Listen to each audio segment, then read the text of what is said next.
Buenos días, hermanos, iglesia. Buenos días. Apocalipsis 2 del 12 al 17. Y escribe al ángel de la iglesia en Pérgamo: el que tiene la espada aguda de dos filos dice esto: yo conozco tus obras y donde moras, donde está el trono de Satanás, pero retienes mi nombre y no has negado mi fe, ni aun en los días en que Antipas, mi testigo fiel, fue muerto entre vosotros, donde mora Satanás.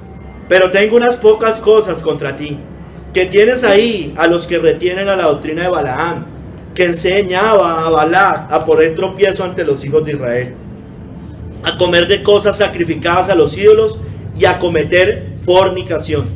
Y también tienes a los que retienen la doctrina de los Nicolaitas, la que yo aborrezco. Por tanto, arrepiéntete, pues si no, vendré a ti pronto y pelearé contra ellos con la espada de mi boca. El que tiene oído, oiga lo que el Espíritu dice a las iglesias. Al que venciere daré a comer del maná escondido, y le daré una piedrecita blanca, y en la piedrecita escrito un nombre nuevo, el cual ninguno conoce sino aquel que lo recibe. Bendito seas tú, Señor. Obra, ayúdame a predicar fielmente por medio del Espíritu Santo, porque, Señor, como dice esta carta al final, el que tiene oído, oiga lo que el Espíritu dice a las iglesias. Quedamos en tus manos en el poderoso nombre de nuestro Señor Jesucristo. Amén. Pueden sentarse, hermanos. Hermanos, la tercera carta a la iglesia de Pérgamo, el tercer sermón de esta serie, la iglesia de Pérgamo. Hermanos, Cristo elogia a esta iglesia por su lealtad a Él y también por su fe. Su fidelidad, hermanos, escúchenme bien, era más digna de elogio, pues se encontraban en un medio espiritual muy hostil. Eso lo hacía más, que Cristo la elogiara más en ese sentido, porque estaban donde Satanás tiene su trono. Sin embargo, les advierte a algunos, porque no eran todos de ellos, que se arrepientan de su contemporización moral. El creyente vencedor, hermanos, no experimentará la condenación, sino que gozará de Cristo, hermano, escondido con un nombre nuevo, hermanos. Entonces, hermanos, esta es la tercera iglesia, Pérgamo. Entonces, hermanos, recuerden que hay varios. Yo voy a repetir esto porque cada vez que uno sigue estudiando eso se da cuenta de cosas. Los tipos de interpretación, acuerden, hermano, que eran iglesias literales. Esa es la primera cosa básica que nadie debería estar en desacuerdo. Las que son, Apocalipsis 1:19, las que son. Entonces estamos analizando qué era esa iglesia, qué pasaba allí. Pero, hermanos, también identifican 7 tipos de iglesias o creyentes que siempre hay. La aplicación práctica, o sea, ¿qué nos aplica a nosotros, hermanos? ¿Qué tenemos de esta iglesia? ¿En qué nos parecemos? Ese tipo de cosas, ¿no es cierto? Pero, hermano, también algunos profetizan 7 periodos o eras de la historia de la iglesia. Y, hermano, y uno debe reconocer que si bien puede ser muy subjetivo en algunos casos, en muchos casos concuerdan muchas cosas. Por ejemplo, esta iglesia es la tercera era. Y analizan y dicen ellos que va desde el 313 al 590. Mire, el nombre de esta iglesia significa, póngale cuidado, matrimonio, unión o torre fortificada. Es precisamente el periodo en que se levanta Constantino, y la iglesia se une con el paganismo, hermanos, y todos conocemos esa historia. Entonces, hermanos, esa torre fortificada creció. Entonces, hermanos, debemos reconocer que muchas veces se aplica según los que tienen esta interpretación, hermano. Sin embargo, hermanos, en lo que más podemos estar tranquilos en qué aplicación tiene para nosotros. ¿Qué aplicación tiene para nosotros? Hoy vamos a ver 4 capítulos, como hemos visto en las cartas, 4. En el primero vamos a hablar de la carta. En el segundo capítulo vamos a hablar del elogio a la iglesia. En el tercero, la reprensión a esta iglesia. Y en el cuarto, la promesa a los vencedores. Primer capítulo, la carta. Entonces, hermanos, ¿a quién va dirigida la carta? Escribe al ángel de la iglesia en Pérgamo. La carta. ¿Y quién la escribe? El que tiene la espada aguda de 2 filos dice esto. Entonces va dirigida a la iglesia en Pérgamo, ¿no es cierto? Yo les decía hace un momento que Pérgamo viene del griego pergamón, romanizado, eso es en griego, en romanizado es Pérgamo, que significa lo mismo, insisto, les repito, significa matrimonio, unión, torre fortificada. Mire que la anterior, que era Esmirna, la palabra Esmirna significaba sufrimiento, y fueron las 10 persecuciones durante el Imperio Romano. Entonces mire que muchas veces se aplica, los que la han querido interpretar así como algo profético de la historia de la iglesia. Sin embargo, puede haber subjetividad, insisto. En lo que podemos estar seguros es la aplicación de nosotros, y ahí es donde más sobre todo nos debemos enfocar. Porque todos, como yo les decía desde la primera carta, hermanos, no es que en esos tiempos no hubo una Filadelfia, no es que en esos tiempos no hubo una Laodicea, había de todo siempre, en toda época y en todo lugar. Hermanos, la ciudad de Pérgamo, hermanos, la ciudad era una ciudad de la antigua Grecia en Misia. Estaba ubicada al noreste de Asia Menor, a unos 110 kilómetros al norte de Esmirna, estaba cerca de Esmirna, y a unos 30 kilómetros de las costas del mar Egeo. Como las anteriores, está ubicada donde está actualmente Turquía. Más específicamente, hoy en la ciudad de Bergama. Hay una ciudad ya que se llama Bergama, en la provincia de Esmirna, que todavía existe. Yo les decía que es Esmirna, la anterior es la única que conservaba este nombre. Pero juntas estas dos pertenecerían más bien a la misma provincia. Este dato que les voy a dar no es confirmado, pero dicen algunos que fue levantada de las ruinas de la antigua Troya, Pérgamo.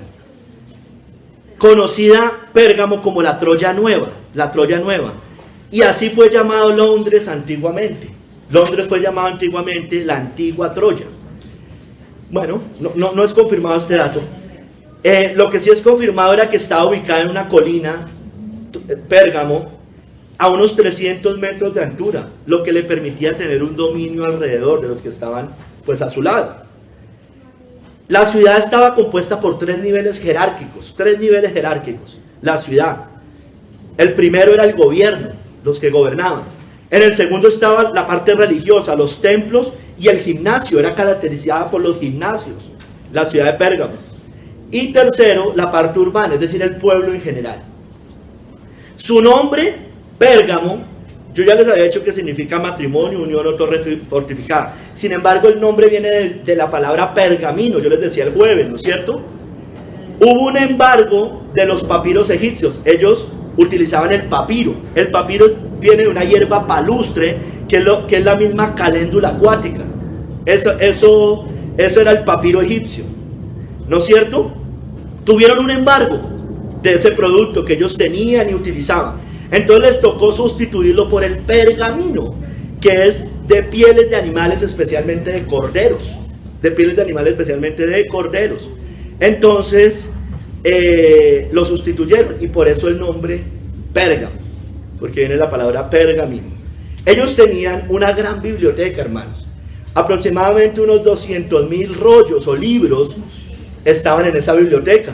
Era un gran centro de saber, y era la segunda biblioteca más grande después de la biblioteca de Alejandría. Era muy importante.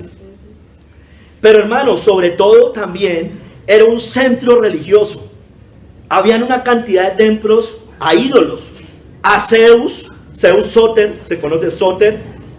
Muchos nombres de estos dioses, falsos dioses, vienen con el acompañamiento Soter, porque Soter significa salvador. Zeus Soter o Zeus era una imagen, tenía de unos 13 metros más o menos, la imagen de Zeus.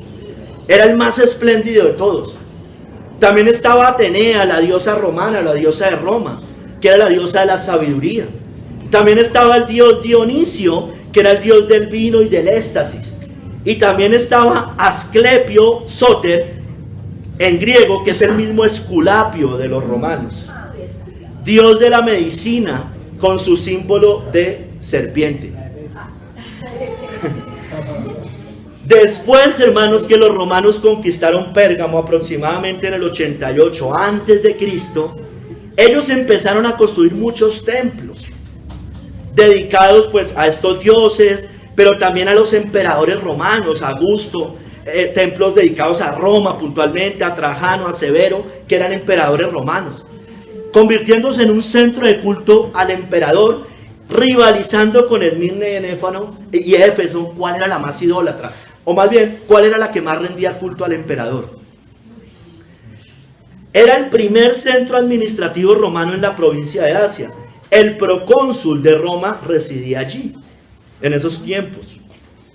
Hermanos, pero vámonos a la iglesia. La iglesia en Pérgamo, al igual que Éfeso y Esmirna, llega el evangelio por Pablo, como dice Hechos 19:10. Esas se las leí en las iglesias pasadas. Así continuó por espacio de 2 años, de manera que todos los que habitaban en Asia, judíos y griegos, oyeron la palabra del Señor Jesús. Toda esa provincia, como eran cercanas, entonces el evangelio se extendió en todas esas ciudades. En lugar de los 200.000 libros de su biblioteca, que no eran libros cristianos, obviamente, eran libros de sabiduría humana, de idolatría, bueno, de todo esto, hermanos, en lugar de esos libros, los cristianos de Pérgamo, los fieles, iban a las escrituras, hermanos. En lugar de los muchos templos, ellos no tenían templos, porque ellos eran templo del Espíritu Santo. En lugar de la sanidad de Esculapio, Jesús era su sanador, hermanos. Su vida en Pérgamo, sin embargo, o por tanto, más bien, se había vuelto insostenible, hermanos. Por no ceder, se ganaron burlas. Los romanos los llamaban los cristiani, como de manera burlona, y los judíos los llamaban los nazarenos. Fueron acusados de infidelidad a Roma, los cristianos, sedición, fueron humillados, perseguidos y condenados a muerte, hermanos. Tuvieron la presión de una sociedad pagana por no asistir a las fiestas a sus dioses, como nos sucede hoy a los cristianos generalmente, pero pues en mucho menor medida, hermanos, porque ellos sí eran marginados, ellos perdieron trabajos y negocios, fueron considerados los parias de aquella época, fueron indignos de vivir allí, considerados indignos de vivir allí entre ellos. Hermanos, en medio de la persecución, ellos fueron en general fieles al principio, pero algunos de ellos comprometieron la verdad y se dejaron arrastrar por falsos maestros, por la idolatría y por la inmoralidad. Sin embargo, hermano, y a pesar de ello, la iglesia floreció y aumentó. Eso es como en estos tiempos, vivimos donde está el trono de Satanás, hermanos. En medio de Babilonia vivimos, pero la iglesia igual prospera, sea como sea, prospera, hermanos. Hermanos, Cristo habla a esta iglesia. Él se describe con el título el que tiene la espada aguda de 2 filos. Dice esto. Hermanos, en la iglesia de Pérgamo, dentro de la iglesia, había muchos hombres corruptos, desafortunadamente, que buscaban corromper la fe y las prácticas de la iglesia. La buena fe y las buenas prácticas, por supuesto. Hermanos, Cristo dice al final de la parte de la iglesia, en el verso 16, que Cristo pelearía contra ellos, contra esos que llevaban esas falsas doctrinas, con la espada que sale de su boca. Él mismo iba a ir hacia ellos, con su palabra. Y por eso acá toma el título de aquel que tiene la espada aguda de 2 filos, porque los va a cortar, hermanos. John Hill dice, haciéndole una aplicación a las eras de la iglesia, John Hill dice que este título se usa para mostrar que la única arma que la iglesia tendría para defenderse de las crecientes corrupciones del anticristo, el cual en ese tiempo, en esa era, según los que la interpretan así, y creo que tiene mucho sentido, se levantó en grados. Acuérdese, Constantino fue revelado y llegó a la cima de su poder, y era la palabra de Dios, hermanos, la que podía hacer frente hacia eso. Pero también, hermanos, para mostrar que al final, escúcheme bien, el hombre de pecado, el anticristo, sería destruido con el espíritu de la boca que sale de Cristo y el resplandor de su venida. Que su lucha contra los balamitas y nicolaitas de aquella época, con la espada de su boca, era un emblema de lo que pasaría al final de los tiempos, hermanos. Hermanos, aquí dice que Cristo lleva la espada de la palabra. Dice el que tiene la espada de dos filos. La espada aguda de dos filos, Él la lleva. Hermano, la palabra de Dios es una espada. Lo vimos cuando vimos en la armadura de Dios, ¿no es cierto? La espada del Espíritu. Hermano, eso es un arma ofensiva, yo les decía allí, pero también es defensiva. Pero sobre todo, hermano, en la mano de Dios puede matar al pecado y a los pecadores, como dicen las Escrituras. No solo es una espada aguda. Puede cortar, hermano, el corazón más duro. Puede derribarlo, puede derretirlo. Partir el alma y el espíritu, las coyunturas de los tuétanos, dice el libro de Hebreos 4:12. Es decir, todo el pecado, los vicios y nuestros malos hábitos, hermanos. Pero, hermano, no solo es una espada aguda, es una espada aguda de dos filos, hermano, de dos filos. Es decir, corta por ambos lados. Usted coge un cuchillo de su casa y cortas por uno, ¿no es cierto? Normalmente usted coge un machete y corta por uno. Bueno, la espada del Señor es corta por ambos lados. Yo les decía en ese sermón, trayendo algunas cosas de ese sermón, ahí está el filo de la ley, hermano, para cortar a los transgresores. Y está el filo del evangelio para cortar a los despreciadores de Cristo y su evangelio. Dicen algunos que también es un filo que hace una herida, pero tiene otro filo para abrir la herida infectada y sanarla. Tiene un filo a la derecha por si nos desviamos a ese lado. Y tiene un filo a la izquierda por si nos desviamos también para allá. Hermano, no hay forma de escapar del filo de su espada porque es la espada del Espíritu, hermanos. Amén. Lutero dijo eso, yo no hice nada, ¿no es cierto? Hablando de la reforma, de la gloria de la reforma, porque fue un tiempo glorioso, hermanos. Amén. Y él decía, yo no hice nada, fue la palabra lo hizo todo. Así es, la palabra. Ay, hermanos, Cristo llevará en su mano esta espada para pelear contra la doctrina de Balaán y los nicolaitas, se los dice ahí. Apocalipsis 2:16 está en esta carta. Por tanto, arrepiéntete, pues si no, vendré a ti pronto y pelearé contra ellos, es decir, contra los de Balaán, contra los de nicolaitas, con la espada de mi boca, como emblema de lo que iba a hacer con el anticristo, dice John Hill. Hermano, de su boca, de la boca de Cristo sale esa espada aguda de dos filos, dice la Biblia. En Apocalipsis 1:16, en el capítulo anterior, dice que cuando Cristo se presenta, cuando habla con Juan, dice que tenía en su diestra 7 estrellas. De su boca salía una espada aguda de dos filos, y su rostro era como el sol cuando resplandece en su fuerza, hermanos. Hermanos, con esta espada aguda, dicen las Escrituras en Apocalipsis 19:15, que Él va a juzgar al mundo, hermanos, cuando vuelva a Cristo. De su boca sale una espada aguda para herir con ella a las naciones. Y Él la regirá con vara de hierro. Y Él pisa el lagar del vino del furor y de la ira del Dios Todopoderoso, hermanos. Hermanos, dice la Biblia, yo ya se los dije, que con esa espada, con el espíritu que sale de la boca de Cristo, va a destruir al anticristo cuando vuelva. Entonces se manifestará aquel inicuo a quien el Señor matará con el espíritu de su boca y destruirá con el resplandor de su venida, hermanos.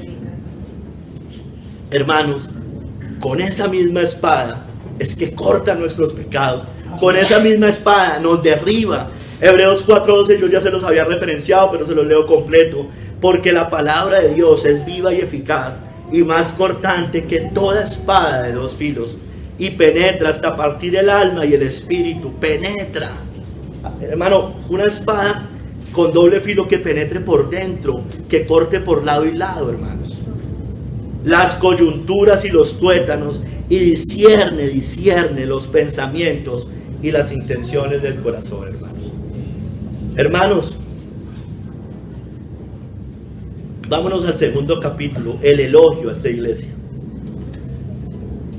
Le dice, yo conozco tus obras y dónde moras, donde está el trono de Satanás, pero retienes mi nombre y no has negado mi fe, ni aun en los días en que Antipas, mi testigo fiel, fue muerto entre vosotros, donde mora Satanás. Cristo, como con todas las iglesias, conoce sus obras. Él conoce las obras de esta iglesia. Conoce lo que hacemos bien y lo que hacemos mal, hermanos. Cristo no habla ligeramente. Cristo sabe muy bien lo que está diciendo. Sabe muy bien lo que le está diciendo a esta iglesia.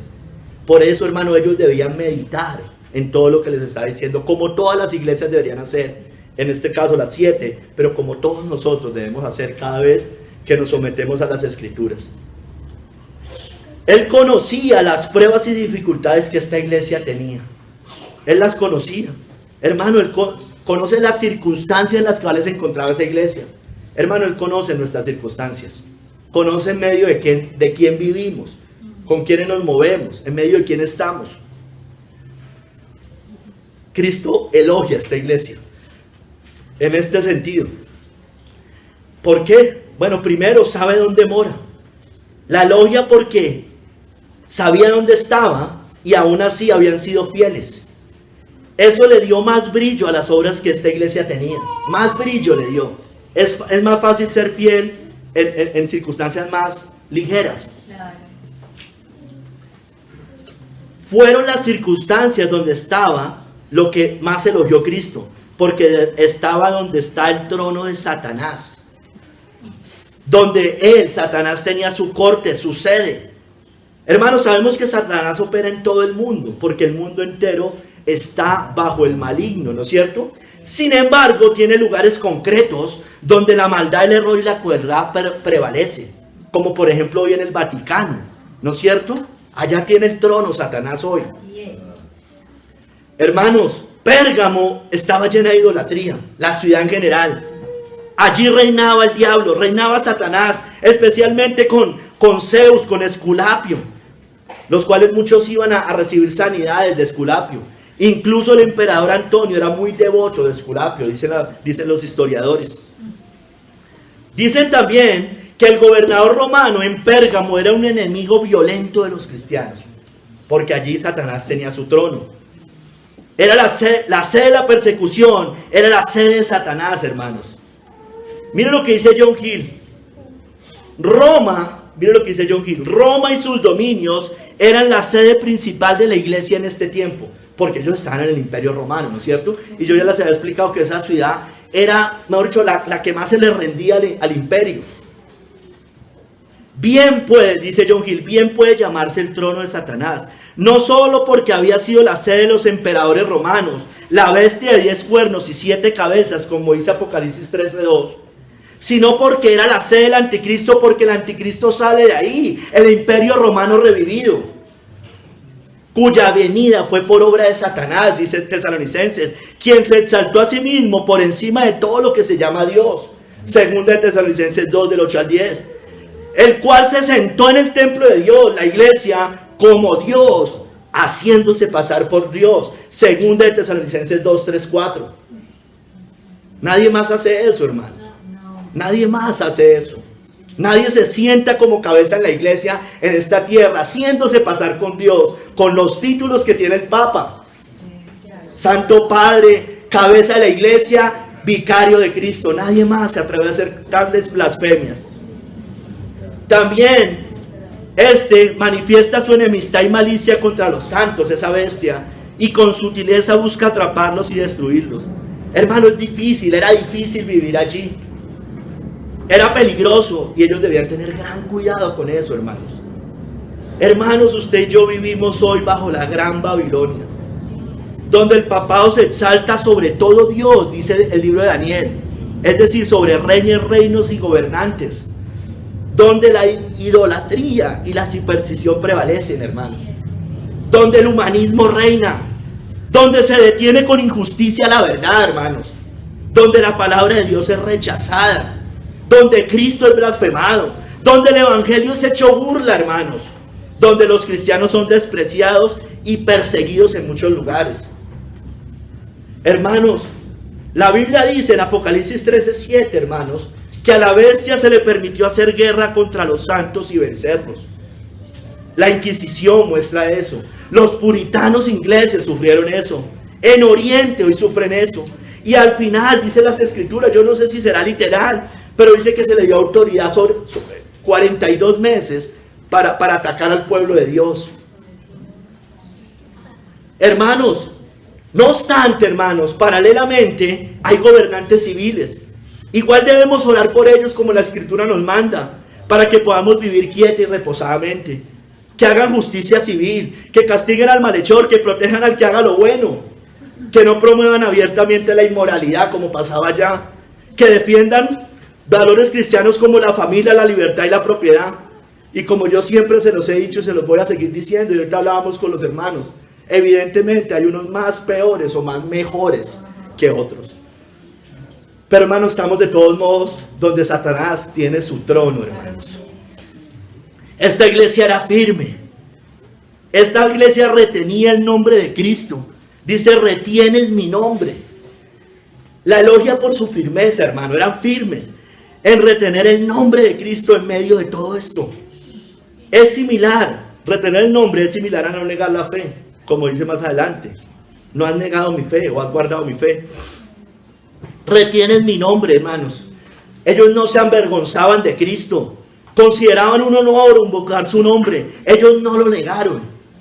Ellos, como la iglesia de Filadelfia, otra de las que no tuvo ninguna reprensión, esta sí tuvo reprensión, tampoco negó el nombre de Cristo. Apocalipsis 3:8. Yo conozco tus obras. He aquí, he puesto delante de ti una puerta abierta, la cual nadie puede cerrar. Porque aunque tienes poca fuerza, has guardado mi palabra y no has negado mi nombre. Filadelfia. Eso es una característica de una iglesia fiel, hermanos. Que donde esté, no niega el nombre de Cristo. No se avergüenza de ser llamado cristiano. Soy hebreo y temo a Jehová. Recuerda, soy hebreo y temo a Jehová. Hermanos, usted y yo debemos confesar el nombre de Cristo sin importar dónde estemos, hermanos. Porque si confesares con tu boca que Jesús es el Señor y creyeres en tu corazón que Dios lo levantó de los muertos, serás salvo. Porque con el corazón se cree para justicia, pero con la boca se confiesa para salvación, hermanos. Usted sabe el contexto, en este caso los romanos, en la carta de los romanos, el contexto en los que vivían ellos, ¿no? Similar a las de Pérgamo. O sea, confesar el cristianismo en ese momento era bien difícil, hermanos. Entonces por eso aquel que lo podía confesar y era capaz de hacerlo, mostraba que tenía esa fe verdadera, hermanos. La fe verdadera en Jesucristo. Hermanos, retengamos el nombre de Cristo en medio de esta gran Babilonia, en medio de este humanismo rampante, en medio de la falsa religión, la superstición, en medio de nuestras familias, hermanos, en medio de nuestros amigos, en nuestros trabajos, en medio de este mundo, hermanos.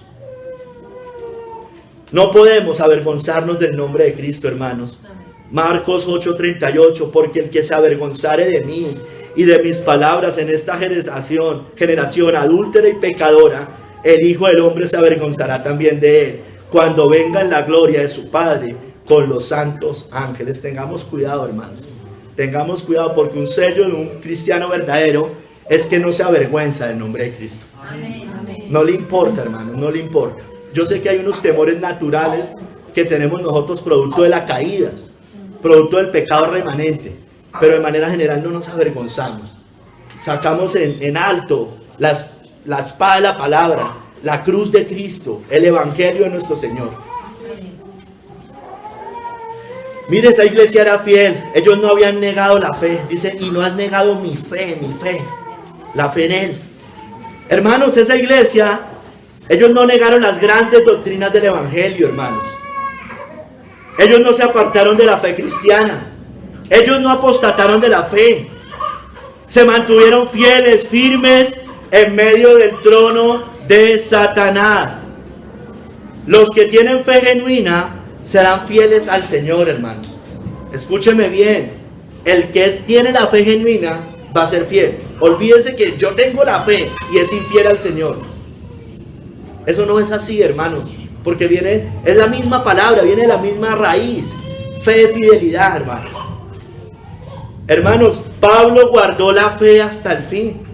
Él dijo, en sus últimos días, tal vez en sus últimas horas, he peleado la buena batalla, he acabado la carrera, he guardado la fe. Dice John Gill que estos de Pérgamo son como los dos testigos de Apocalipsis 11, ¿recuerda? Que mantuvieron la luz del evangelio en los tiempos más oscuros del papado. Él lo relaciona con eso. Que se aferraron al nombre de Cristo y el evangelio y no lo negaron. Hermanos, esa iglesia, los fieles, tenían la fe para vencer en medio del trono de Satanás. Tenían la fe que vence al mundo. Una fe bien cimentada en Cristo y su evangelio. Como dice primera de Juan 5, del 4 al 5. Porque todo lo que es nacido de Dios vence al mundo. Y esta es la victoria que ha vencido al mundo, nuestra fe. ¿Quién es el que vence al mundo? Mire, sino el que cree que Jesús es el Hijo de Dios. Tú eres el Cristo, el Hijo del Dios viviente. El que verdaderamente afirma eso, pero realmente, como dijo Pedro en ese momento. ¿A quién más iremos? Solo tú tienes palabras de vida eterna. Tú eres el Cristo. Porque eso no nos lo revela carne ni sangre, sino nuestro Padre que está en los cielos, hermanos. Pero hermanos, mire, fue fiel en los momentos más difíciles. O sea, era difícil, pero dice que hubo momentos más difíciles en medio de esas dificultades grandísimas. Ni aun en los días en que Antipas, mi testigo fiel, fue muerto entre vosotros, donde mora Satanás. O sea, no solo era difícil, ya per se era difícil. Ellos eran más difícil que vivir que donde estaba Esmirna y que donde estaba Éfeso, hermanos. Era más difícil per se, pero hubo momentos aún más difíciles, los días de Antipas, dice acá. Hermano, Cristo engrandece la fidelidad de ella por el lugar donde vivían y las circunstancias en que se encontraban. Antipas, ¿quién era Antipas? No se sabe con certeza muy bien quién era Antipas, pero lo que dice ahí es que era fiel a Cristo, fiel discípulo de Jesucristo, que sufrió el martirio por ser seguidor de Cristo. Selló su fe y fidelidad con su sangre en un lugar donde Cristo dice que moraba Satanás, donde tenía su sede, donde estaba el trono de Satanás. Y los de esa iglesia sabían muy bien quién era Antipas, pero aún así se mantuvieron firmes y eso les dio mayor honor. ¿Sabe por qué? Porque alguien podría decir, si eso le pasó a Antipas, ¿qué nos puede pasar a nosotros? Ellos no les importó, los fieles. Dice John Hill que esto sería un emblema de los testigos y mártires de Cristo en este periodo de tiempo por su oposición a los papas de Roma. La palabra Antipas, mire, es que hay cosas que se aplican cuando uno las aplica, como yo les decía al principio, en las eras de la iglesia, pero también tiene una aplicación obviamente para nosotros. La palabra Antipas viene de antipatro, antipapas. Antipapas, contra el Papa, y de todos los que se pusieron a él. Era un emblema de todos los que se opusieron al papado en su ascenso y revelación, como los valdenses, los albigenses, a esa tiranía papal, a esas doctrinas de demonios abominables, ficticias, y por los cuales sellaron sus vidas. Fueron mártires de Jesús, como dice Apocalipsis. Sobre esa iglesia, sobre ese trono de Satanás, reposa la sangre de los mártires de Jesús a lo largo de la historia, de muchos mártires de Jesús. Hermanos, no nos digamos mentiras. Ahora estamos muy cómodos. Debemos ser fieles en esto poco, hermanos, para que en lo mucho, si viene una gran persecución, también lo seamos, porque el que es fiel en lo poco, también en lo más es fiel. Y el que en lo muy poco es injusto, también en lo más es injusto. No nos engañemos, hermano. Si no somos capaces de ser justos, fieles en esto hoy tan fácil que es ser cristiano, todavía es fácil ser cristiano. No pretenda que como en los días de Antipas nosotros vayamos a ser fieles. Eso no pasa, ahí no van a haber sorpresitas. Las sorpresitas serán más bien al revés, que uno se imagine que sí y de pronto no. No nos engañemos, no juguemos con el Señor. La Biblia respalda todo esto que yo les estoy diciendo. ¿Cómo estamos, hermanos? ¿Somos fieles reteniendo el nombre de Cristo? ¿Negando la fe? Hermanos, desechémonos del amor propio. Amén. De tanta cosa, hermanos. nos habla, ay, no me hablaron, no me miraron, ay, eso nos derretimos por cualquier cosita. ¿Usted cree, hermanos, que esa gente como en los días de Antipa, usted cree que usted va a soportar eso cuando cualquier cosa nos derrite? Somos de azúcar, hermano, de verdad somos como de azúcar. Hermanos, si somos fieles hoy, seremos guardados en la hora de la prueba más difícil, como le dijo a Filadelfia, Apocalipsis 3:10, por cuanto has guardado la palabra de mi paciencia, yo también te guardaré de la hora de la prueba que ha de venir sobre el mundo entero para probar a los que moran sobre la tierra.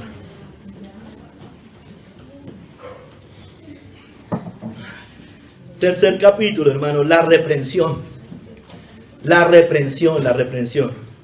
O sea, bien, tenía cosas muy buenas de esta iglesia. Obviamente no el 100% de la iglesia, como en toda iglesia, ¿no?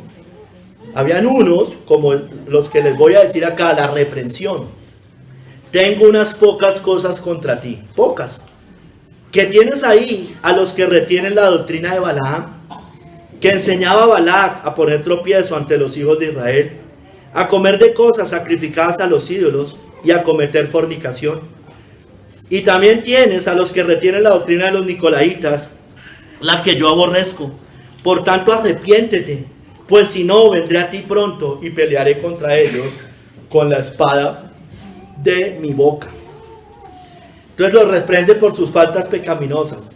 ¿Cuál era el pecado? Tolerar. Escúcheme bien, toleraban a los que llevaban la doctrina de Balaam y la de los nicolaitas. Y el Señor los llama a que se arrepientan por eso. Entonces ellos toleraban la doctrina de Balaam, ¿no es cierto? ¿Qué dice de Balaam ahí? Que enseñaba a Balac a poner tropiezo ante los hijos de Israel y a comer de cosas sacrificadas a los ídolos y a cometer fornicación. Si usted se va a Números, capítulo 25 y capítulo 31, yo no los voy a leer, solo les voy a contar.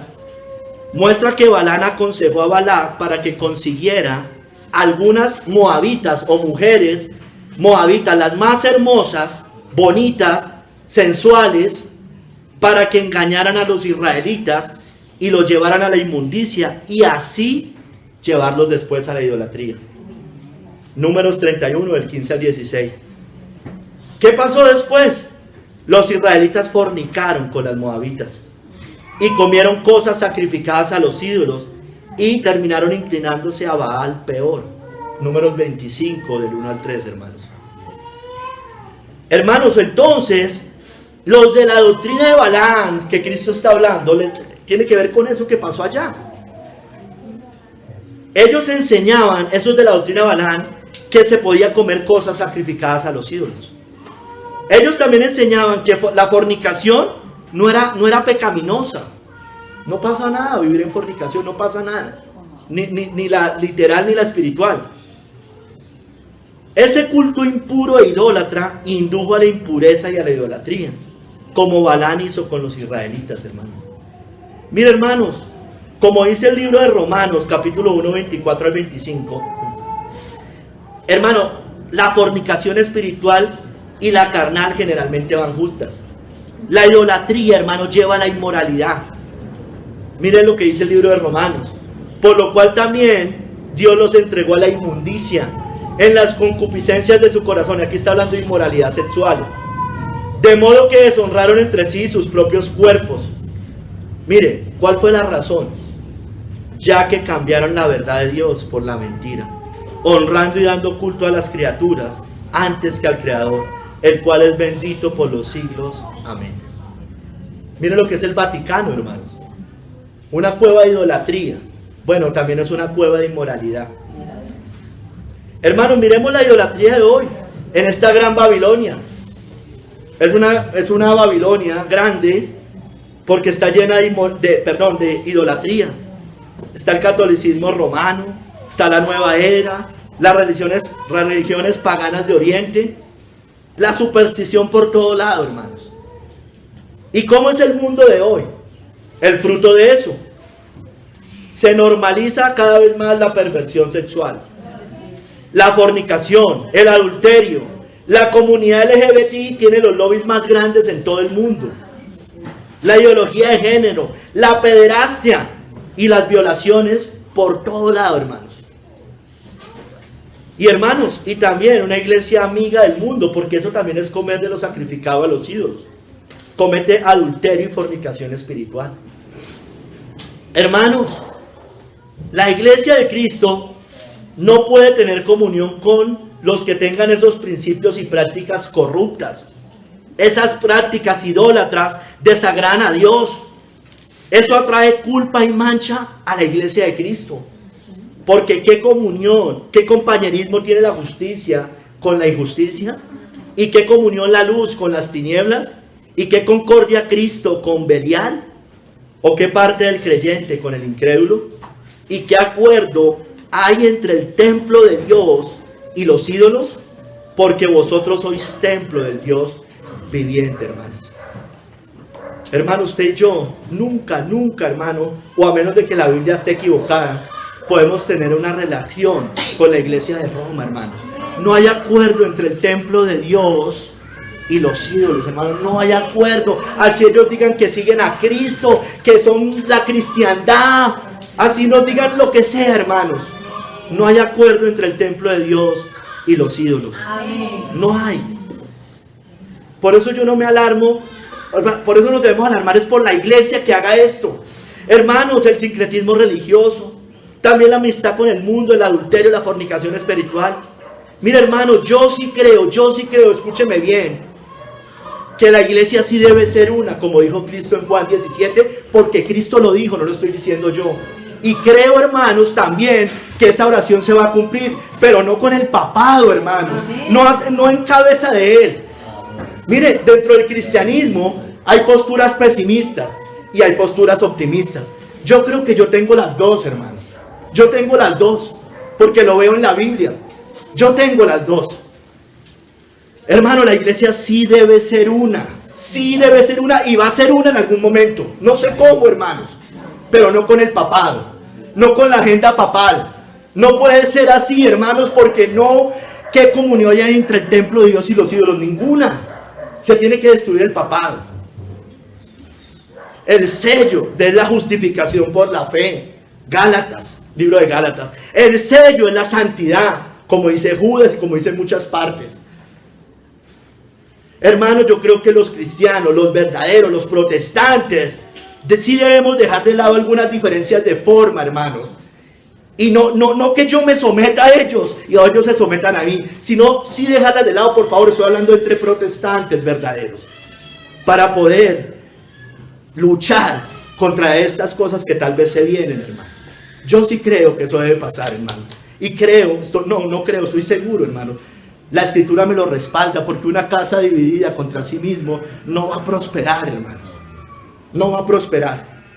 Pero yo voy a respetar lo que hace esa iglesia mientras no vaya contra el evangelio.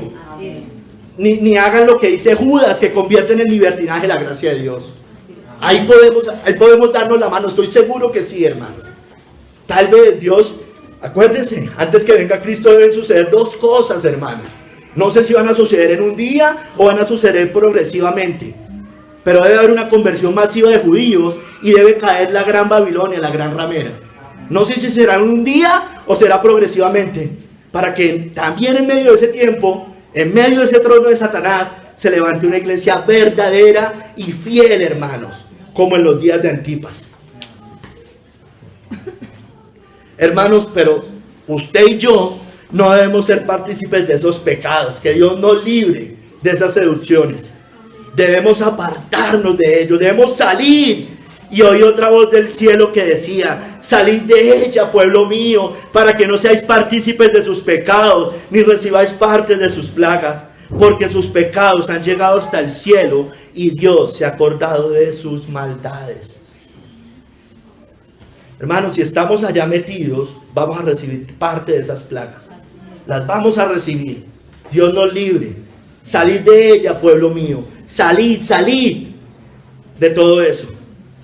John Gill dice: por Balán puede significarse al Papa de Roma, dice John Gill. También el nombre Balán significa el Señor del pueblo. y es muy apropiado para lo que es el Papa o el papado. En este intervalo, no, Señor del pueblo, Él es el Señor del pueblo, no el pueblo es el que, no, es Él el Señor del pueblo. En este intervalo tomó sobre sí el ser el obispo universal, ¿no es cierto? Se levanta Constantino y siglos posteriores se fue levantando el papado.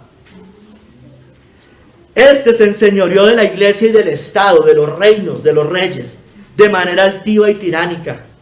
Los balamitas se sometieron a su poder y autoridad y recibieron sus doctrinas, como estos.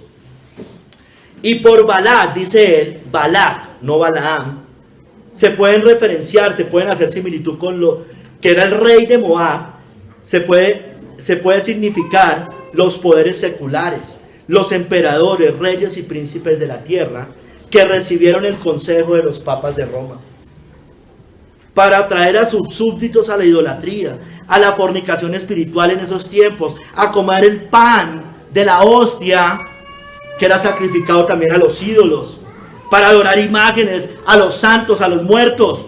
Fue una trampa y tropiezo como a los israelitas de la antigüedad. Hermanos, la Biblia dice que el hombre de pecado, según Tesalonicenses 2:4, se enaltece sobre todo, sobre reyes, reinos y la iglesia. Dice, el cual se opone y se levanta contra todo lo que se llama Dios o es objeto de culto, tanto que se sienta en el templo de Dios como Dios, haciéndose pasar por Dios. Yo ya les decía, nadie más cumple eso, sino esa institución papal, hermanos. Esa institución papal, hermanos. Él se levanta contra todo lo que se llama Dios o es objeto de culto. Tiene el mayor poder en esta tierra, hermanos. Él se sienta en el templo de Dios. Pretende ser la cabeza de la iglesia. Daniel dice algo similar. En Daniel 11:36 al 37. Dice, y el rey hará su voluntad y se ensorbecerá. Y se engrandecerá sobre todo Dios. O sea, sobre todo reino, sobre todo rey, sobre todo príncipe. Y contra el Dios, mire, contra el Dios de dioses, de los dioses, o sea, contra el Dios, nuestro Dios Jehová de los ejércitos, hablará maravillas. Él habla maravillas también de Dios, algunas cosas. Y prosperará. Prosperará. Pero mire, hasta que sea consumada la ira. Cuando Cristo venga con el resplandor de su venida. Porque lo determinado se cumplirá. Mire lo que sigue diciendo. Todos esos son características que no creo que apliquen a nadie más. Del Dios de sus padres no hará caso. No va a hacer caso del Dios de Abraham, Isaac y Jacob. Ni del amor de las mujeres, el celibato. ¿No es cierto? Ni respetará a Dios alguno. No respeta a nadie. Se ensorbece, se enaltece sobre todos. Porque sobre todo se engrandecerá. Ese era el cuerno pequeño que también habla el libro de Daniel. Ese cuerno pequeño, el Vaticano tiene 44 hectáreas y gobierna sobre todo. Ellos también, sigue la reprensión de Cristo, toleraban la doctrina de los nicolaitas. A los que retienen la doctrina de los nicolaitas, las cuales Cristo también aborrece. Ellos eran lo contrario de la iglesia de Éfeso, la primera, la cual sí no los toleró. Ellos aborrecían las obras de los nicolaitas, los de Éfeso. Esta iglesia los estaba tolerando. Yo les explicaba en aquel momento que los nicolaitas eran una secta gnóstica que trató de infiltrarse en las iglesias. En lo de Éfeso intentó y no pudo, pero aquí sí prosperó. Ellos se caracterizaban por la inmoralidad, la fornicación, el adulterio, toda clase de inmundicia. Tenían sus esposas en común, o sea, compartían esposas entre unos y otros. Comían de lo sacrificado a los ídolos, pervertían la verdad y se enseñoreaban sobre el pueblo. La relacionaba, yo les había dicho en ese momento, con los seguidores de Nicolás, el diácono en Hechos 6:5, hermanos. Y ellos bajo la cobertura, por decirlo así, o la sombra de él, diciendo que eran seguidores de él, cometían toda clase de perversiones, porque ese diácono era un hombre santo, piadoso, tenía una sola esposa, no tenía varias. Tenía hijos piadosos, mujeres vírgenes, dice acá. Entonces, hermanos, todo esto se relaciona, dice John Hill, tanto lo de Balaam como los nicolaitas, él la relaciona con la iglesia de Roma. Celibato, virginidad, fuente de toda inmundicia y lujurias abominables, casas de burleo, autorizadas y fomentadas por ellos. Dieron, fuera de eso, a esos inmorales perdones e indulgencias. Y el tema de los nicolaitas, de la jerarquización, creo que nadie, de las que más se ve eso es la jerarquía papal, ¿no? Rango, no es una iglesia plana, hermanos, como nos muestra el libro de Hechos, todos hermanos. Allá hay muchas jerarquías, hermanos. Bueno, ellos debían arrepentirse de eso, de que los estaban tolerando. Cristo, los llama al arrepentimiento. ¿A quiénes? A los verdaderos creyentes, al que te hubiera oído para oír, que escuchara. Pero que en ese momento aún estaba tolerando estas doctrinas y tenían aún comunión con estos hombres. Estaban siendo laxos con ellos y no se habían separado definitivamente de todos ellos. Los toleraban en la comunión de la iglesia. No habían protestado firmemente contra sus doctrinas y prácticas. Eran laxos con ellos. Ellos deben arrepentirse de su tibieza, negligencia y complacencia pecaminosa, hermanos. Eso le pasa hoy a los que tienen ese corazón ecuménico. Ojalá haya algunos que entren en razón en algún momento. Hermanos, es deber de las iglesias arrepentirse, hermanos, y también de las personas individualmente si han sido cómplices. Y si hemos sido cómplices, debemos arrepentirnos juntamente, hermanos, como iglesia y cada uno individualmente. Dice también, esto lo dice Matthew Henry, este pedazo, dice: es deber de las sociedades cristianas arrepentirse de los pecados de otros hombres si han sido cómplices de ellos, si los han tolerado, si han sido laxos, si no los han denunciado.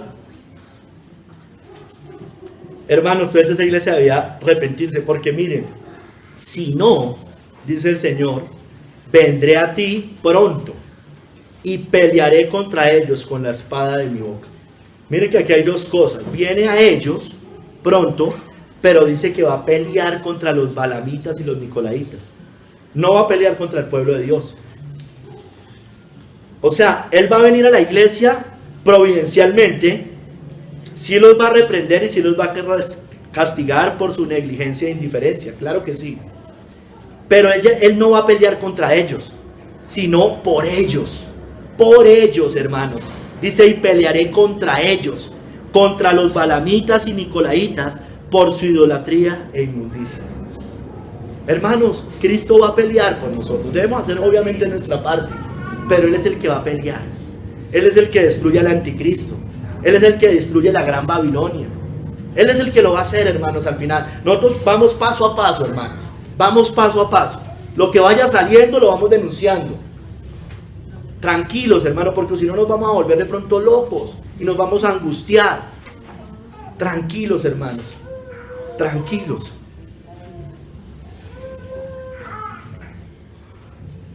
Cuando Dios viene a castigar a los miembros corruptos de una iglesia, estos sí son los corruptos, reprende a esta iglesia esos son los de la doctrina de Balaam y los nicolaitas. Cuando él viene a castigar a esos, reprende a esa iglesia por permitir que ellos continúen en su comunión. Entonces, hermanos, nosotros debemos tener cuidado con permitir, como en esta iglesia, este tipo de cosas: el ecumenismo, el sincretismo, lo sacrificado a los ídolos, la fornicación espiritual, todas estas cosas, hermanos. Las fiestas paganas e idólatras, Navidad, todas estas cosas, hermanos. No comamos sacrificado a los ídolos, no las toleremos. Amén. Cristo vendrá con la espada aguda de los dos filos, vuelvo a leer, porque la palabra de Dios es viva y eficaz y más cortante que toda espada de dos filos, y penetra hasta partir el alma y el espíritu, las coyunturas y los tuétanos, y discierne los pensamientos y las intenciones del corazón, hermano. Él va a venir y se nos ve medio tolerante, nos va a decir, está mal, nos va a reprender si hemos tolerado, si hemos sido laxos. Él vendrá, dice, vendré a ti pronto y pelearé contra ellos. Bueno, Él va a venir y va a destruir al hombre de pecado con el espíritu de su boca. Yo ya se los dije antes. Segunda de Tesalonicenses 2:8, se la leo literalmente. Entonces se manifestará aquel inicuo, a quien el Señor matará con el espíritu de su boca y destruirá con el resplandor de su venida. Él vendrá con la espada aguda también a juzgar al mundo, hermanos, porque de su boca sale una espada aguda para herir con ella las naciones. Yo la leí también al principio. Y Él la regirá con vara de hierro, y Él pisa el lagar del vino, del furor y de la ira del Dios Todopoderoso. Hermanos, dice Matthew Henry, cito: ninguna espada corta tan profundamente, ni inflige una herida tan mortal como la espada de la boca de Cristo. Muchos relacionan la herida mortal del papado con lo que sucedió con la Reforma Protestante, ¿no? Como dijo Lutero, yo no hice nada, lo hizo la palabra. Tan solo basta que las amenazas de la palabra se fijen en la conciencia de un pecador y pronto será un terror para sí mismo. Que se cumplan imprecatoriamente, como oraba Daniel, hermanos, porque así muchas veces hay que orar, que se cumplan estas amenazas y el pecador quedará totalmente eliminado. Estos balamitas, estos nicolaitas. La palabra de Dios se apoderará de los pecadores, tarde o temprano, ya sea para convencerlos, y ojalá también pase eso, o para confundirlos. Cuarto capítulo, hermanos, la promesa. La promesa.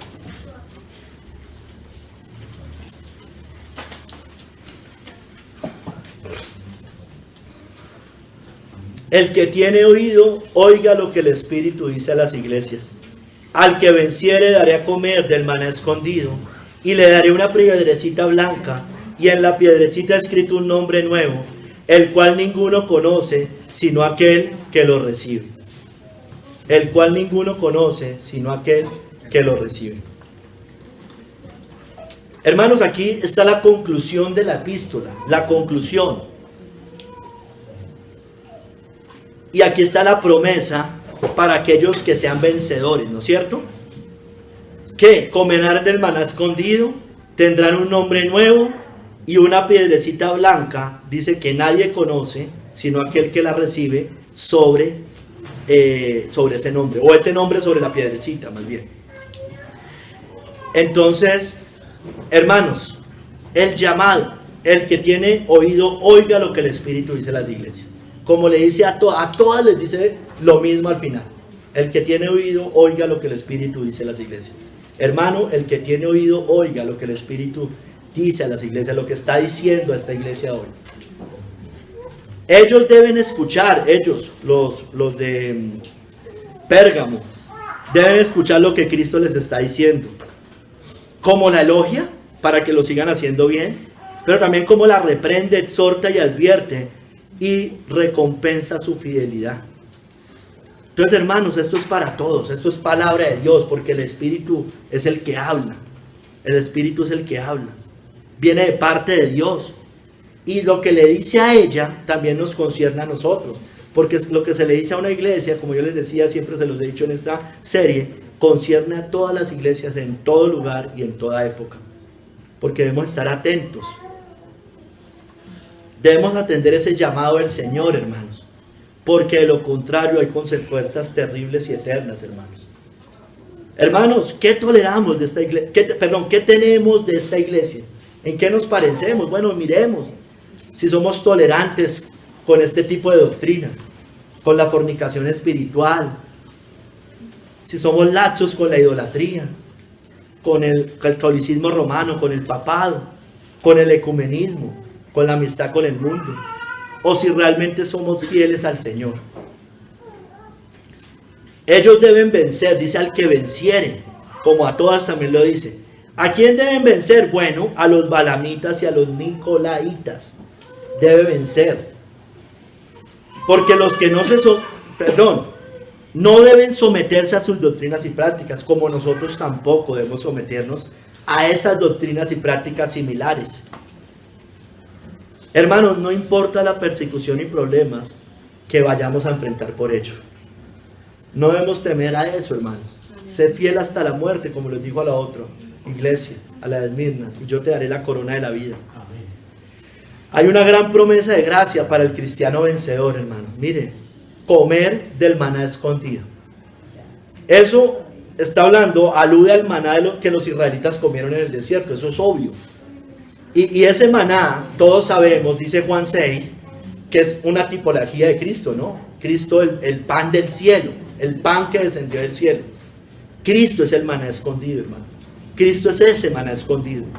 Debemos comer de él, no como la cena ni esas cosas, no. Debemos alimentarnos, eso yo ya lo expliqué, el que come mi carne y bebe mi sangre. Debemos tener fe, tiene que ver con la fe y la entrega al Señor. Hay un consuelo allí.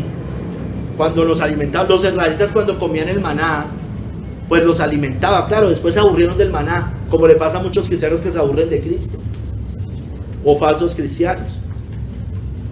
Cuando nos alimentamos de un buen alimento, hay consuelo, hay gracia. Hay consuelo para el cuerpo, me refiero. Bueno, cuando nos alimentamos de Cristo, hay consuelo, gracia y alimento espiritual. Hermanos, es un maná escondido. ¿Por qué dice que escondido? Porque es escondido para el mundo. Es como ese tesoro escondido o esa perla de gran precio, ¿no es cierto? El mundo no sabe nada de Cristo. Es desconocido Cristo, es oculto Cristo. Su evangelio es oculto. Porque como dice 2 Corintios 4, del 3 al 4, si nuestro evangelio está aún encubierto, entre los que se pierden está encubierto, en los cuales el Dios de este siglo cegó el entendimiento de los incrédulos, para que no les resplandezca la luz del evangelio de la gloria de Cristo, el cual es la imagen de Dios. Entonces, se supone que para usted y para mí, que somos cristianos, se supone Cristo no puede estar escondido. Bueno, yo pregunto general, a los que vienen de vez en cuando, allá en Ipiales, a nosotros también, ¿Cristo está escondido? ¿Realmente creemos? ¿Usted cree en el evangelio de Cristo? ¿Ya se ha entregado a él? ¿Ya ha comido de él? Porque el que come mi carne y bebe mi sangre tiene vida eterna, pero el que no, pues obvio que no la va a tener. ¿No? Bueno, si usted no se ha entregado a Cristo por las Escrituras, quiere decir que Satanás lo tiene cegado. Porque, como le acabo de leer, cegó el entendimiento de los incrédulos, para que no le resplandezca la luz del evangelio de la gloria de Cristo. Pero Cristo, el Espíritu Santo, por la predicación del evangelio, puede desatar del hombre fuerte, hermanos. Lo puede hacer. Este maná, hermano, está guardado, o sea, está escondido para el mundo, está guardado, pero está guardado en Cristo, que es el arca del pacto. ¿Qué estaba en el arca del pacto? El maná, ¿no es cierto? En el lugar santísimo, hermanos, en el lugar santísimo. Miren lo que dice John Hill. El maná escondido en oposición a comer cosas sacrificadas a los ídolos. Los idólatras, los ecuménicos, comen cosas sacrificadas a los ídolos. La iglesia de Roma, todos estos. Pero nosotros no, comemos es el maná escondido, no lo sacrificado a los ídolos. Hermano, dice John Hill que la iglesia en este tiempo, cuando surgió el anticristo, tuvo que huir al desierto y permanecer allí durante su reinado. Y hace referencia a Apocalipsis 12, donde fue alimentada y sustentada con este maná escondido, por la palabra, por Cristo, que vivifica, conforta, fortalece y satisface al alma. Hermanos, ya les decía, les voy a leer Juan 6, 48 al 51.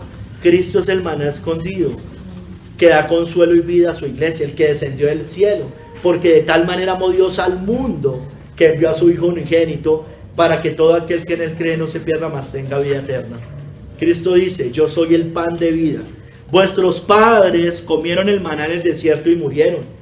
Este es el pan que desciende del cielo, para que el que de él come no muera. Dice, yo soy el pan vivo que descendió del cielo. Si alguno comiere este pan, vivirá para siempre. Y el pan que yo daré es mi carne, la cual yo daré por la vida del mundo. Hermanos, el maná escondido, pero también una piedrecita blanca, dice. Le daré una piedrecita blanca, hermanos. Hermanos, en el Urín y en el Tumín, en el pectoral del sacerdote, del sumo sacerdote, habían piedras en esos pectorales. Piedras. Grabados allí los nombres de los hijos de Israel, de las 12 tribus, y el de Jehová. ¿No es cierto? El del Señor. Ese también es el nombre nuevo, yo les más adelantico. Hermano, entonces, ¿qué representa esas piedrecitas? Es la pureza inmaculada de la iglesia al ser justificada del pecado en Cristo. Piedrecita blanca, porque cuando son perdonados nuestros pecados, cuando hemos creído en Cristo, somos más blancos que la nieve.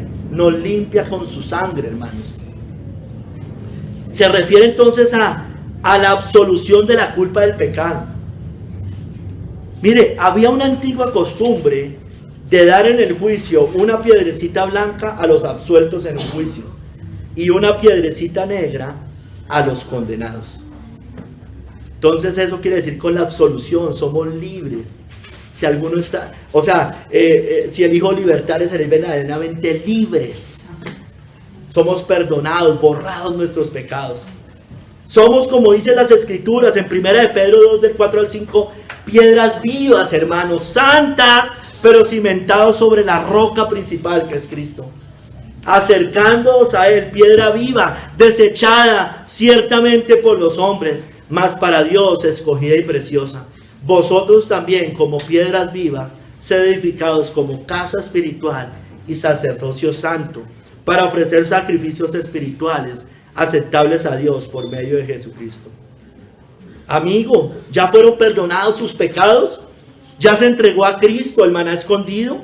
¿Ya se alimentó de él? ¿No? Bueno, usted está negro aún por el pecado, no está absuelto, está condenado. No está absuelto de su culpa y condenación. Debe ser limpio y perdonado de sus pecados. Debe ser como esa piedrecita blanca. ¿Ya se entregó al Señor? Porque si no está mugre, inmundicia delante del Señor. Eso es lo que muestran las escrituras. Hermanos, también le va a dar un nombre nuevo escrito sobre esa piedrecita blanca. Dice, y en la piedrecita escrito un nombre nuevo, el cual ninguno conoce sino aquel que lo recibe. Ninguno conoce sino aquel que lo recibe. Hermanos, usted sabe, y todos sabemos eso, que los niños adoptados toman el nombre de la familia que los adopta, ¿no es cierto? Toman ese nombre. Cuando digo nombre, pues el apellido, pero es el nombre de la familia. Bueno, hermano, el nombre nuevo se refiere al nombre que recibimos los creyentes como bendición al ser adoptados por Dios en su familia. Por creer en Cristo después de haber nacido de nuevo, hermanos. O sea, después del nuevo nacimiento viene la fe y el arrepentimiento. Y lo dice Juan 1:12, hermanos. 1:12 y 13. Mas a todos los que lo recibieron, a los que creen en su nombre, les dio potestad de ser hechos hijos de Dios, adoptados en la familia de Dios. Los cuales no son engendrados de sangre, ni de voluntad de carne, ni de voluntad de varón, sino de Dios. Entonces, hermanos, es un nombre nuevo, porque se los da a aquellos que después de haber nacido de nuevo, creen en Jesucristo. Hermanos, esto es un nombre mejor, más excelente que el de cualquier hijo de rey de esta tierra, así sea el más grande de la tierra. Dice allí que solo el cual ninguno conoce sino aquel que lo recibe. Solo el que lo recibe, el receptor, lo conoce. Porque el Dios Trino es desconocido al hombre natural. Pero para nosotros no, hermanos. Pero ¿cuál es ese nombre, hermanos? Es el nombre de Dios dado a su pueblo al ser salvos en Cristo. Nos lo dice de varias maneras. Jeremías 33:16 dice: en aquellos días Judá será salvo y Jerusalén habitará segura, y se le llamará, dice en otra parte, será su nombre, Jehová, justicia nuestra. Ese es nuestro nombre. Jehová, justicia nuestra, porque hemos sido justificados por Cristo. Hermanos, Isaías profetiza la inclusión de los gentiles al pacto, sellados con un nombre nuevo, en Isaías 62:2.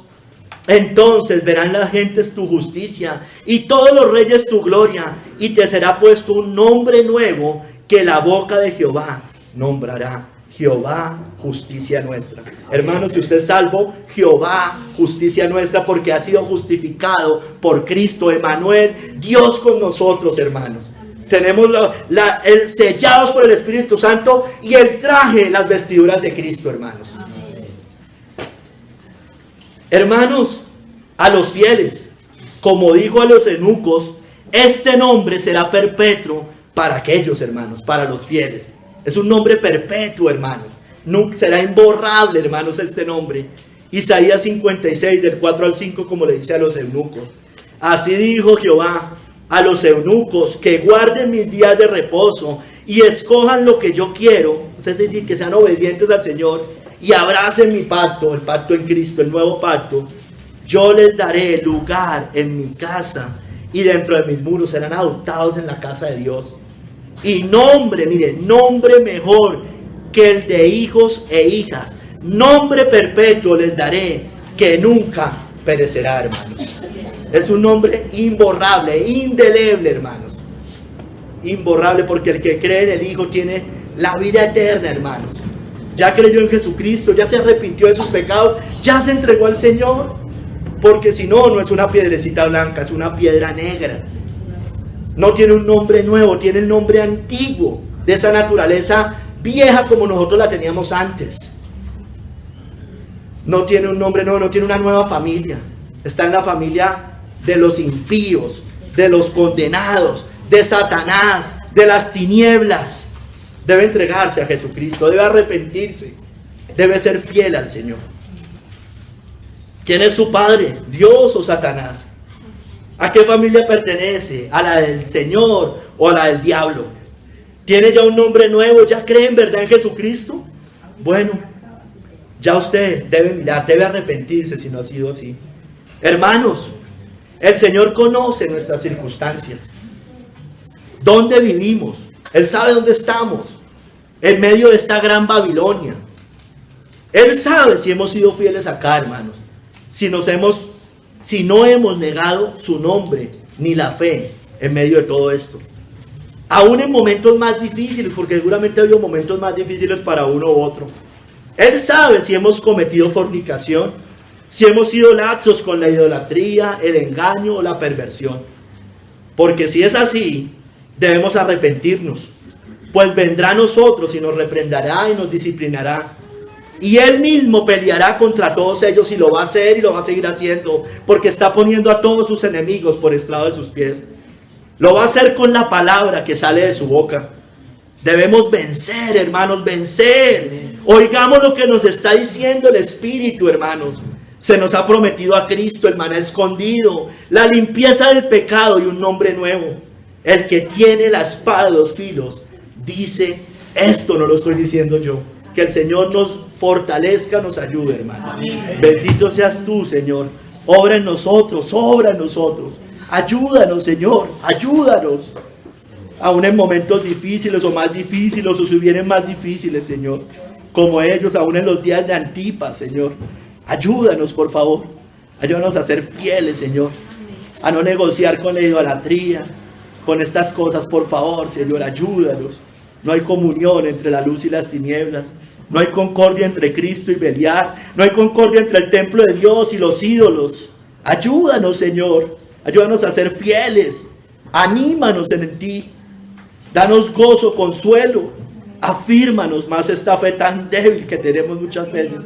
Obra en nosotros, Señor. Obra, por favor. Obra, Señor. Necesitamos de ti. Ven pronto y pelea contra ellos, Señor. Con la espada que sale de tu boca. Obra, Señor. Quítanos estas dudas pecaminosas que vienen a la mente, por favor. Obra en nosotros, Señor. Ayúdanos a ser fieles. Te lo pedimos por medio de nuestro Señor Jesucristo. Amén.